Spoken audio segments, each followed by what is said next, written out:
మొదట్లో ఏముండేది? చాలామందికి ఈ ప్రశ్నే పుడుతూ ఉంటుంది. అంటే ఈ విశ్వం అనేది క్రియేట్ అవ్వడానికి ముందు ఏముండేది అనేది చాలామంది మనసులో పుట్టే ఒక ప్రశ్న. దీనికి జవాబును మనం కనుక్కోవాలి అంటే నిజంగా కాలంలో వెనక్కి వెళ్లాల్సి ఉంటుందేమో అని కూడా అనిపిస్తూ ఉంటుంది. అయితే మనకు తెలియని మరొక విషయం ఏంటంటే టైంలో వెనక్కి వెళ్ళడం కాదు, అసలు టైమే లేని చోటుకు కూడా వెళ్లాల్సి ఉంటుంది.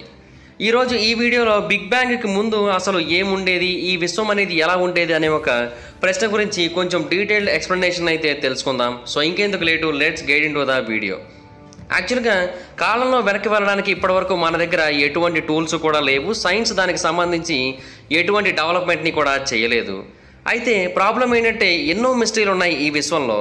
వాటిలో ఇది కూడా ఒకట్లే అనుకొని కొంతమంది లైట్ తీసుకుంటూ ఉంటారు. కానీ నిజంగా బిగ్ బ్యాంగ్కి ముందు విశ్వం అనేది ఎలా ఉండేది, విశ్వంలో ఏముండేది అనేది చాలా మిస్టీరియస్ ప్రశ్న. శాస్త్రవేత్తలు కొంతమంది కొన్ని మోడల్స్ని అలాగే కొన్ని ఫార్ములాస్ని కూడా క్రియేట్ చేశారు పాస్ట్ ఈవెంట్స్ని ప్రిడిక్ట్ చేయడం కోసం. అయితే ప్రస్తుతానికి ప్రపంచం మొత్తం కూడా ఈ బిగ్ బ్యాంగ్ థియరీని యాక్సెప్ట్ చేస్తూ ఉంది. అండ్ అంతేకాకుండా సైంటిఫిక్ ప్రపంచం కూడా దీన్నే యాక్సెప్ట్ చేస్తూ ఉంది. యూనివర్స్ అనేది దీని కారణంగానే క్రియేట్ అయిందని అందరూ కూడా నమ్ముతూ ఉన్నారు. అయితే మొదట్లో విశ్వం అనేది ఎలా ఉండేది అనేది కూడా తెలుసుకోవడానికి శాస్త్రవేత్తలు చాలా వరకు ప్రయత్నిస్తూ ఉన్నారు. అండ్ ఈ ఒక్క ఇన్సిడెంట్ కారణంగానే స్పేస్ టైం అనేది కూడా ఎక్స్పాండ్ అయిందని, అండ్ అంతేకాకుండా ఇదంతా కూడా ఒక సింగులారిటీగా మారిందని కూడా మొత్తం శాస్త్రవేత్తలు అయితే చెబుతూ ఉంటారు.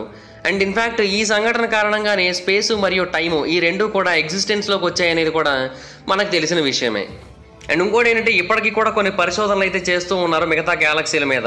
ఆ మిగతా గ్యాలక్సీలు ఏమో మన భూమి నుంచి ఇప్పటికీ కూడా అవతలకి జరుగుతూనే ఉన్నాయి. అంటే ఇప్పటికీ కూడా స్పేస్ అనేది ఎక్స్పాండ్ అవుతూనే ఉందనే విషయం మనకైతే క్లియర్గా అర్థమవుతోంది. అండ్ అది ఎక్స్పాండ్ అవుతుంది కూడా చాలా వేగంగా ఎక్స్పాండ్ అవుతూ ఉంది, నార్మల్గా కూడా కాదు. అయితే ఈ ఫెనోమెనాన్ని మొట్టమొదటిసారిగా నోటీస్ చేసిన వ్యక్తి ఐకానిక్ ఆస్ట్రోనమర్ అయిన ఎడ్విన్ హబుల్. ఆయన దీన్ని 1920లలో మొట్టమొదటిసారిగా కనుగొనడం జరిగింది. అయితే ఆ తర్వాత మొట్టమొదటిసారిగా బిగ్ బ్యాంగ్ అనే పేరుని దీనికి పెట్టింది ఎవరో తెలుసా? ఆస్ట్రోనమర్ అయిన ఫ్రెడ్ హోయిలే. అయితే హైలైట్ ఏంటంటే అతనే దీనికి ఆ పేరు పెట్టాడు, కానీ అతనే ఈ థియరీ మొత్తాన్ని కూడా కంప్లీట్గా రిజెక్ట్ చేస్తూ వచ్చాడు. అతను ఏం చెప్పాడంటే ఈ థియరీ గురించి నేను అందరికీ అర్థమయ్యేలా చేయడం కోసం ఆ పదాన్ని ఉపయోగించినప్పటికీ కూడా నిజానికి ఈ థియరీలో నిజమైతే లేదు అని ఆయన చెబుతూ ఉంటాడు.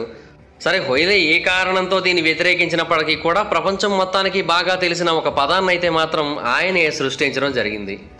అయితే ఆయన మరియు ఇంకొంతమంది శాస్త్రవేత్తలు నమ్మేది ఏంటంటే బిగ్ బ్యాంగ్ అనేది అసలు ఎక్స్ప్లోషనే కాదు అని చెబుతూ ఉంటారు. హాయ్ ఫ్రెండ్స్, మీరు ఎప్పుడైనా సరే 5,000 రూపాయల ప్రోడక్ట్ 250 రూపాయలకి రావడానికి గమనించారా? లేదు కదా. కానీ అమెజాన్, ఫ్లిప్కార్ట్ లాంటి కంపెనీస్ ఏం చేస్తూ ఉంటాయంటే కొన్ని గోల్డెన్ హవర్స్ టైంలో మెగా డీల్స్ ఇస్తూ ఉంటాయి. ఆ డీల్స్ టైంలో ఒక్కొక్క ప్రోడక్ట్ మీద 90% నుంచి 95% వరకు డిస్కౌంట్ అయితే ఉంటుంది. అయితే ఈ డీల్స్ కోసం మీరు కాన్స్టెంట్గా ఆ యాప్స్ చెక్ చేస్తూ ఉండలేరు కదా. కానీ మీకోసం నేను వాటన్నిటిని కూడా కాన్స్టెంట్గా చెక్ చేస్తూ ఉంటాను. అండ్ దాంట్లో ఎప్పుడు ఏ డీల్ పెట్టినా కూడా ఇమీడియట్గా మీకు ఆ ప్రోడక్ట్ని అయితే షేర్ చేస్తాను. మీరు ఇమీడియట్గా ప్రోడక్ట్ని పర్చేస్ చేయొచ్చు దాని నుంచే. అండ్ అంతేకాదు కొన్ని ఎక్స్ట్రాడినరీ ప్రొడక్ట్స్ ఉంటాయి, వాటిని మీరు బయట ఎక్కడ కూడా చూడరు. వాటి గురించి కూడా నేను మీకు షేర్ చేస్తాను. మీరు సింపుల్గా చేయాల్సింది ఒకటే, కింద డిస్క్రిప్షన్లో మన టెలిగ్రామ్ ఛానల్ లింక్, మన వాట్సాప్ ఛానల్ లింక్, మన ఇన్స్టా బ్రాడ్కాస్ట్ ఛానల్ లింక్ ఉంటాయి. వీటిలో మీరు ఏ యాప్ ఎక్కువగా వాడతారో ఆ యాప్కి సంబంధించిన లింక్ మీద క్లిక్ చేసి ఆ యాప్లో ఉన్న మన ఛానల్ని ఫాలో అవ్వండి. దాంట్లో రెగ్యులర్గా చాలా ప్రొడక్ట్స్ అయితే మీకు అప్డేట్ అవుతూ ఉంటాయి. అండ్ ఆ ప్రొడక్ట్స్లో మీకు ఏది నచ్చినట్టయితే దాన్ని మీరు కొనుగోలు చేయొచ్చు వెంటనే. సో డిస్క్రిప్షన్లో లింక్స్ ఉన్నాయి, వెంటనే ఫాలో అవ్వండి. ఏమీ లేని ఒక చోట ఒక కాస్మిక్ బాంబ్ అనేది పడేసినట్టయితే అది క్రియేట్ చేసే ఎక్స్ప్లోషనే బిగ్ బ్యాంగ్ అని కొంతమంది చెబుతూ ఉంటే, నాసా వాళ్ళు మాత్రం మరొక డిఫరెంట్ ఎక్స్ప్లెనేషన్ తీసుకొస్తూ ఉన్నారు బిగ్ బ్యాంగ్ అంటే ఏంటి అనే పాయింట్ మీద. వాళ్ళు ఏం చెప్తున్నారంటే ఒక రైజిన్ బ్రెడ్ ఉంటుంది కదా, ఆ రైజిన్ బ్రెడ్ని మనం కనుక ఓవెన్లో పెట్టినట్టయితే హీట్ని జనరేట్ చేసినట్టయితే అప్పుడు ఏమవుతూ ఉంటుంది, అప్పుడు ఆ బ్రెడ్ అనేది ఎక్స్పాండ్ అవుతూ ఉంటుంది కదా. సేమ్ గెలాక్సీలు అలాగే కూడా ఎక్స్పాండ్ అవుతున్నాయని, రైజిన్స్ ఎలాగైతే ఫర్దర్ పార్ట్ కూడా స్ప్రెడ్ అవుతూ ఉన్నాయో అలాగే గ్యాలక్సీలలో ఉన్న ప్లానెట్స్ కూడా ఫర్దర్ పార్ట్కి స్ప్రెడ్ అవుతూ ఉన్నాయని వాళ్ళు చెబుతూ ఉన్నారు. ఎందుకంటే ఎక్స్పాన్షన్ అనేది ఇప్పటికీ కూడా కొనసాగుతూనే ఉంది, రైజిన్ బ్రెడ్ అనేది ఇప్పటికీ కూడా బేక్ అవుతూనే ఉందని చెప్తూ ఉన్నారు. అయితే కాస్మిక్ మైక్రోవేవ్ బ్యాక్గ్రౌండ్ రేడియేషన్ కూడా మనకు అందుబాటులో ఉంది కాబట్టి దాని యొక్క సహాయంతో మనం కొన్ని విషయాలను అయితే అర్థం చేసుకోవచ్చు. యాక్చువల్గా అది ఒక లెఫ్ట్ ఓవర్ రేడియేషన్. అండ్ అంతేకాకుండా బిగ్ బ్యాంగ్ నుంచి వచ్చిన హీట్ ఇదంతా కూడా మనకి చాలా డీటెయిల్డ్గా మ్యాప్ రూపంలో కనబడుతూ ఉంది. అండ్ అంతేకాకుండా యూనివర్స్ అనేది ఎంతవరకు రీచ్ అయిందనే పాయింట్ మీద కూడా మనం ఒక మ్యాప్ని అయితే తయారు చేయగలం. వీటిని స్ప్లాట్సీ బ్లూ టు రెడ్ మ్యాప్స్ ఆధారంగా విజువలైజ్ చేయడం జరిగింది. ఇక్కడ మనకి అవన్నీ కూడా చాలా డీటెయిల్డ్గా కనిపిస్తూ ఉంటాయి, రేడియేషన్ యొక్క లెవెల్స్ అనేవి. సో బిగ్ బ్యాంగ్ థియరీ ఆధారంగా మనకి యూనివర్స్ యొక్క మొదటి భాగం గురించి అయితే బాగా తెలుస్తూ ఉంది.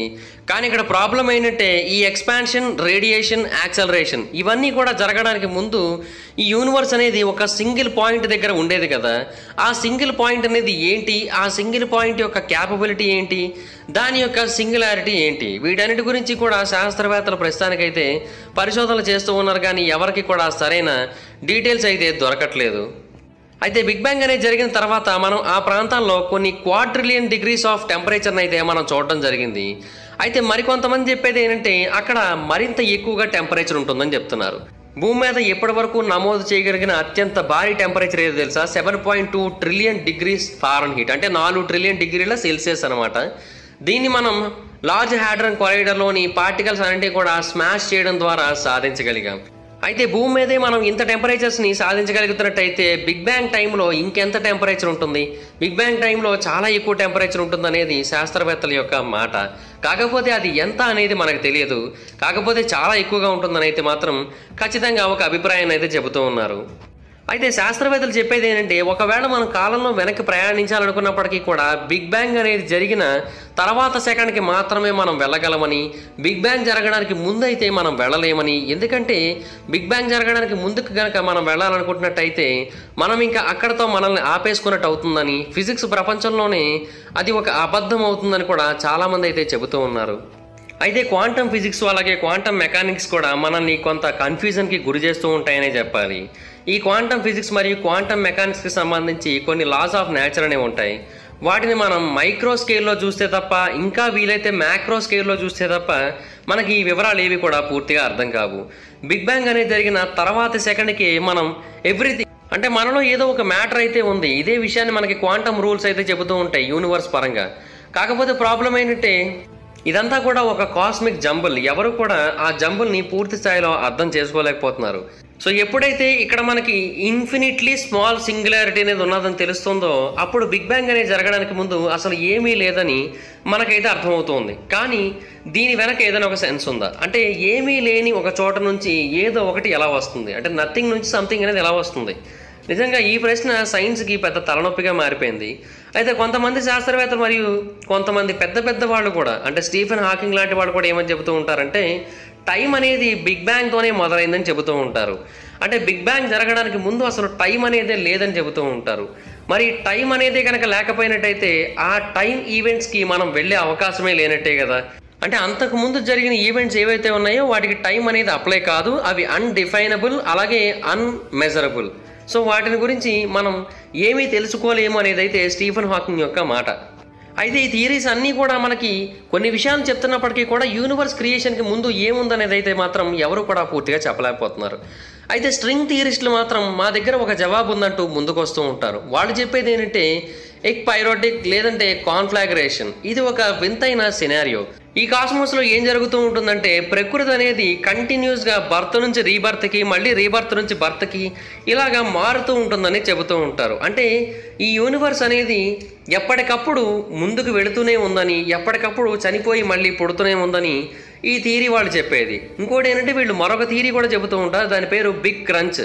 ఈ బిగ్ క్రంచ్ అంటే ఏంటంటే బిగ్ బ్యాంగ్ ద్వారా ఏదైతే మ్యాటర్ ఎక్స్పాండ్ అవుతూ ఉందో అదంతా కూడా సడన్గా ఎక్స్పాండ్ అవ్వడం ఆగిపోతుందని, అంతేకాకుండా మళ్ళీ వెనక్కి కుంచుకుపోతుందని, అలాగ కుంచుకుపోయినప్పుడు మళ్ళీ అదంతా కూడా ఒక సింగిల్ పాయింట్లోకి వస్తూ ఉంటుందని, అలాగే సింగిల్ పాయింట్లోకి వచ్చిన తర్వాత మళ్ళీ రివర్స్ బిగ్ బ్యాంగ్ అనేది జరిగినట్టుగా జరిగి ఆ తర్వాత నార్మల్ బిగ్ బ్యాంగ్ అనేది జరిగి మళ్ళీ పేలుతుందని, సో ఈ ఎక్పిరియాటిక్ సినారియో అనేది అలాగ కంటిన్యూ అవుతూనే ఉంటుందని, సో మన యూనివర్స్ అనేది స్టార్ట్ అవ్వడానికి ముందే ఆల్రెడీ ఒక యూనివర్స్ అనేది ఉన్నదని, ఆ యూనివర్స్ స్టార్ట్ అవ్వడానికి ముందు మరొక యూనివర్స్ ఉందని వాళ్ళైతే చెబుతూ ఉంటారు. కానీ ప్రాబ్లం ఏంటంటే ఈ యూనివర్స్ అన్నిటికీ కూడా మొదట ఎక్కడ మూలం ఏర్పడింది అనేది అయితే మాత్రం వాళ్ళు కూడా చెప్పలేకపోతున్నారు.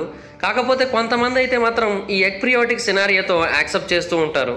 అండ్ ఇంకొంతమంది చెప్పేది ఏంటంటే ఈ యూనివర్స్ యొక్క రీడిస్ట్రిబ్యూషన్ అనేది ర్యాండమ్గా ఏమీ జరగట్లేదని, ఇదంతా కూడా ఒక పర్ఫెక్ట్ ప్యాటర్న్లో జరుగుతుందని కూడా చెబుతూ ఉంటారు. అండ్ ఇంకోటి ఏంటంటే టైం అనేది బిగ్ బ్యాంగ్ జరిగిన తర్వాత కూడా వెనక్కి మూవ్ అయిందని కూడా కొంతమంది అయితే అభిప్రాయపడుతూ ఉంటారు. కానీ జనరల్గా మనం చెప్పుకోవాలనుకున్నట్టయితే ఫిజిక్స్లో మాత్రం టైం అనేది వెనక్కి మూవ్ అయినట్టుగా మనకి ఇప్పటి వరకు ఎక్కడ కూడా ఆధారం అయితే లేదు. అయితే మరికొంతమంది చెప్పేది ఏంటంటే ఆ బిగ్ బ్యాంగ్ టైంలో మనం ఎక్స్ప్లోజన్కి ఒకవైపు వచ్చామని, ఆ ఎక్స్ప్లోజన్కి మరొక వైపు సేమ్ భూమి లాంటిదే మరొక గ్రహం ఉండి ఉండొచ్చని, సోలార్ సిస్టమ్ లాంటిదే మరొక సిస్టమ్ ఉండి ఉండొచ్చని, మిల్కీ వే లాంటిదే మరొక గ్యాలక్సీ కూడా ఉండి ఉండొచ్చని వాళ్ళైతే అభిప్రాయపడుతున్నారు. అంటే మిర్రర్ యూనివర్సులు, అంటే ప్యారలల్ యూనివర్సులు ఏమైనా అనుకోవచ్చు వాటిని, ఇవన్నీ కూడా ఖచ్చితంగా ఉండి ఉండొచ్చని అయితే వాళ్ళు అభిప్రాయపడుతున్నారు. అయితే ఇవన్నీ కూడా బిగ్ బ్యాంగ్కి ముందు ఏర్పడ్డాయా, బిగ్ బ్యాంగ్ తర్వాత ఏర్పడ్డాయా, బిగ్ బ్యాంగ్ టైంలో ఏర్పడ్డాయి అనేది అయితే మాత్రం ఎవరు కూడా పూర్తిగా చెప్పలేకపోతున్నారు. అలాగే ఈ మల్టీ యూనివర్స్ ఉన్నట్టుగా కూడా ఎవరు ఆధారాలను అయితే పూర్తిగా చూపించలేకపోతున్నారు. మనకి కొన్ని మిస్టరీస్ కూడా ఉన్నాయి, మ్యాన్ ఫ్రమ్ ద టారెట్ లాంటి మిస్టరీస్. వీళ్ళందరూ కూడా ప్యారలల్ యూనివర్స్కి సంబంధించిన మిస్టీరియస్ పర్సన్స్ అని కొంతమంది నమ్ముతూ ఉంటారు. బట్ దానికి సంబంధించిన ఆధారాలు ఏవి కూడా ఎవరు పూర్తిగా చెప్పలేకపోతుంటారు, ఎందుకంటే ఆ మనుషులు కూడా మాయమైపోతుంటారు కాబట్టి.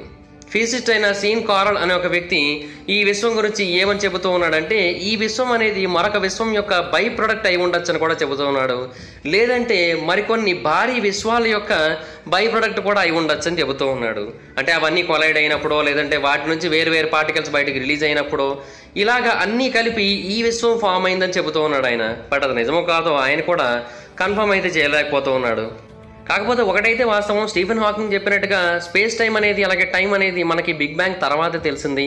దానికి ముందు ఎగ్జిస్టెన్స్లోనే లేదు అది. సో అలాంటప్పుడు దానికి ముందు జరిగే సిచ్యువేషన్స్ గురించి అయినా, లేదంటే దానికి ముందు జరిగే డైమెన్షనల్ చేంజెస్ కోసమైనా, లేదంటే దానికి ముందు జరిగే యూనివర్సల్ క్రియేషన్స్ కోసమైనా కూడా మనం ఎటువంటి డీటెయిల్స్ని కూడా తెలుసుకోలేమని అనిపిస్తూ ఉంది.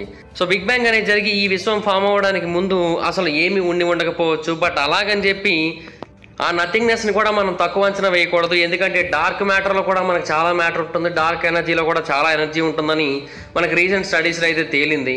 సో ఖచ్చితంగా వామ్ హోల్స్, అలాగే స్ట్రింగ్ థియరీస్, ఇవన్నీ కూడా ఈ విశ్వం యొక్క ఏర్పాటుకు ముందు జరిగే వాటిని భవిష్యత్తులో మనకి తెలియజేస్తాయని కొంతమంది అయితే అభిప్రాయపడుతున్నారు. సో చూడాలి బిగ్ బ్యాంగ్కి ముందు ఏముంది, ఏం జరిగింది, ఆ యూనివర్స్ ఫామ్ అవ్వడానికి ముందు వేరే యూనివర్సులు ఉన్నాయా, ఇలాంటి విషయాల గురించి ఖచ్చితంగా మనం తెలుసుకోవాల్సి ఉంటుంది. వాటి గురించి భవిష్యత్తులో అయినా తెలుస్తాయేమో చూడాలి. మరికొన్ని పరిశోధనలు అయితే జరుగుతున్నాయి శాస్త్రవేత్తల పరంగా, చూడాలి మరి ఏం చేస్తారనేది. ఓకే గైస్, ఈ వీడియో కనుక మీకు నచ్చినట్టయితే లైక్ చేయండి, ఈ వీడియోని షేర్ చేయండి, మా ఛానల్ని సబ్స్క్రైబ్ చేసుకోండి, పక్కనే ఉన్న బెల్ ఐకాన్ క్లిక్ చేయండి. ఈ వీడియోని షేర్ చేయడం మాత్రం మర్చిపోతుంది, ఎందుకంటే షేర్ చేస్తే వీడియో గురించి మా ఛానల్ గురించి అందరికీ తెలుస్తుంది. ఒకవేళ మీరు డైరెక్ట్గా ఫాలో అవ్వాలనుకుంటే నా ఇన్స్టాగ్రామ్ ఐడి యొక్క లింక్ కింద డిస్క్రిప్షన్లో ఉంటుంది, దాని మీద క్లిక్ చేసి మీరు నన్ను ఫాలో అవ్వచ్చు. Thank you guys, bye bye now. Hi friends, మీరు ఎప్పుడైనా సరే 5,000 రూపాయల ప్రోడక్ట్ 250 రూపాయలకు రావడానికి గమనించారా? లేదు కదా. కానీ అమెజాన్, ఫ్లిప్కార్ట్ లాంటి కంపెనీస్ ఏం చేస్తూ ఉంటాయంటే కొన్ని గోల్డెన్ హవర్స్ టైంలో మెగా డీల్స్ ఇస్తూ ఉంటాయి. ఆ డీల్స్ టైంలో ఒక్కొక్క ప్రోడక్ట్ మీద 90% నుంచి 95% వరకు డిస్కౌంట్ అయితే ఉంటుంది. అయితే ఈ డీల్స్ కోసం మీరు కాన్స్టెంట్గా ఆ యాప్స్ చెక్ చేస్తూ ఉండలేదు కదా. కానీ మీకోసం నేను వాటన్నిటిని కూడా కాన్స్టెంట్గా చెక్ చేస్తూ ఉంటాను. అండ్ దాంట్లో ఎప్పుడు ఏ డీల్ పెట్టినా కూడా ఇమీడియట్గా మీకు ఆ ప్రోడక్ట్ని అయితే షేర్ చేస్తాను. మీరు ఇమీడియట్గా ఆ ప్రోడక్ట్ని పర్చేస్ చేయొచ్చు దాని నుంచే. అండ్ అంతేకాదు కొన్ని ఎక్స్ట్రాడినరీ ప్రొడక్ట్స్ ఉంటాయి, వాటిని మీరు బయట ఎక్కడ కూడా చూడరు. వాటి గురించి కూడా నేను మీకు షేర్ చేస్తాను. మీరు సింపుల్గా చేయాల్సింది ఒకటే, కింద డిస్క్రిప్షన్లో మన టెలిగ్రామ్ ఛానల్ లింక్, మన వాట్సాప్ ఛానల్ లింక్, మన ఇన్స్టా బ్రాడ్కాస్ట్ ఛానల్ లింక్ ఉంటాయి. వీటిలో మీరు ఏ యాప్ ఎక్కువగా వాడతారో ఆ యాప్కి సంబంధించిన లింక్ మీద క్లిక్ చేసి ఆ యాప్లో ఉన్న మన ఛానల్ని ఫాలో అవ్వండి. దాంట్లో రెగ్యులర్గా చాలా ప్రొడక్ట్స్ అయితే మీకు అప్డేట్ అవుతూ ఉంటాయి. అండ్ ఆ ప్రొడక్ట్స్లో మీకు ఏది నచ్చినట్టయితే దాన్ని మీరు కొనుగోలు చేయొచ్చు వెంటనే. సో డిస్క్రిప్షన్లో లింక్స్ ఉన్నాయి, వెంటనే ఫాలో అవ్వండి.